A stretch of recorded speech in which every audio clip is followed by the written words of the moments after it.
কৃষ্ণা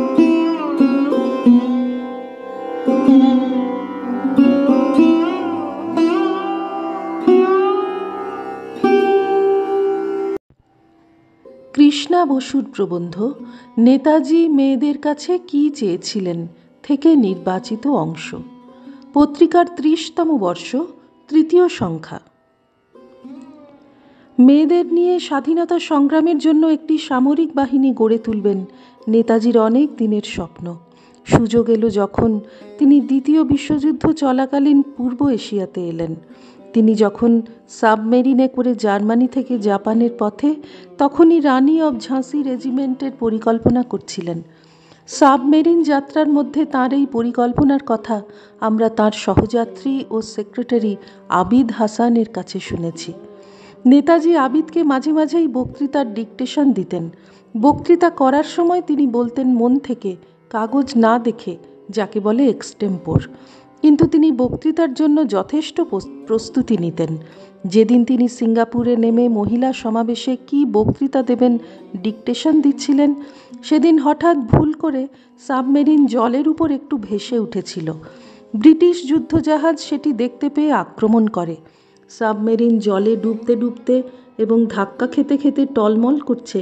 সেই বিপজ্জনক অবস্থার মধ্যে আবিদ হাসানের কানে এলো নেতাজি বলছেন, আমি একটা কথা দুবার বললাম, তুমি কিছুই লিখছ না।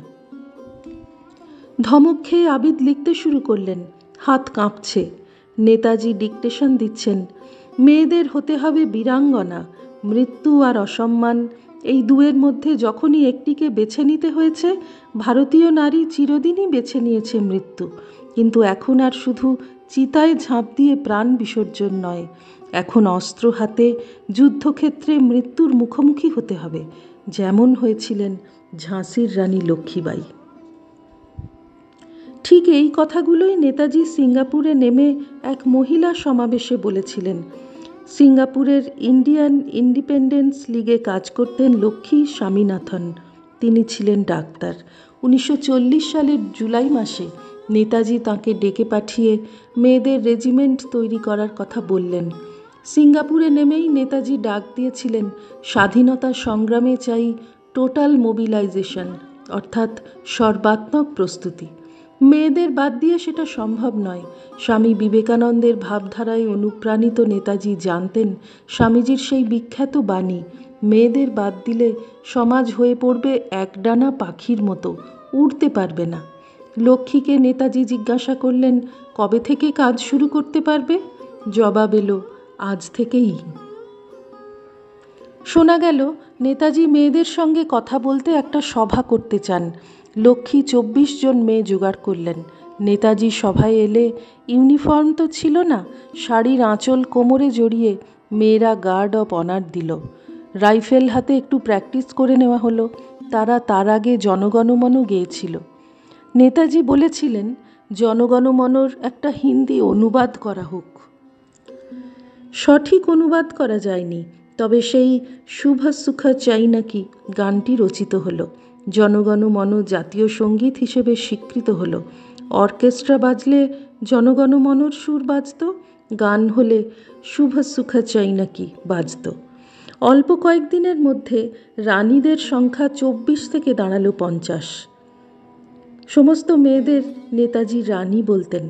300 মেয়ে থাকার মতো একটি ব্যারাক জোগাড় হলো, যদিও রানীর সংখ্যা ততক্ষণে দাঁড়িয়েছে 600। আজাদ হিন্দ ফৌজের অফিসাররা মেয়েদের ট্রেনিংয়ের ব্যবস্থার ভার নিয়েছিলেন। ভারপ্রাপ্ত অফিসারদের নেতাজি নিজে ইন্টারভিউ করেছিলেন।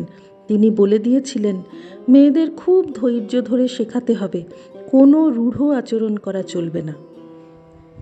নেতাজি সৈন্যদের একটি মূল্যবোধ শিখিয়েছিলেন যে মনে রাখতে হবে এইসব মেয়েরা তাদের নিজের বোন। লক্ষ্মীর কাছে শুনেছি, যুদ্ধের সময় যখন বর্মার জঙ্গলে একসঙ্গে কাজ করতে হয়েছে, তখন আজাদ হিন্দ ফৌজের সব সৈনিক সহযোদ্ধা রানীদের শ্রদ্ধার চোখে দেখেছেন।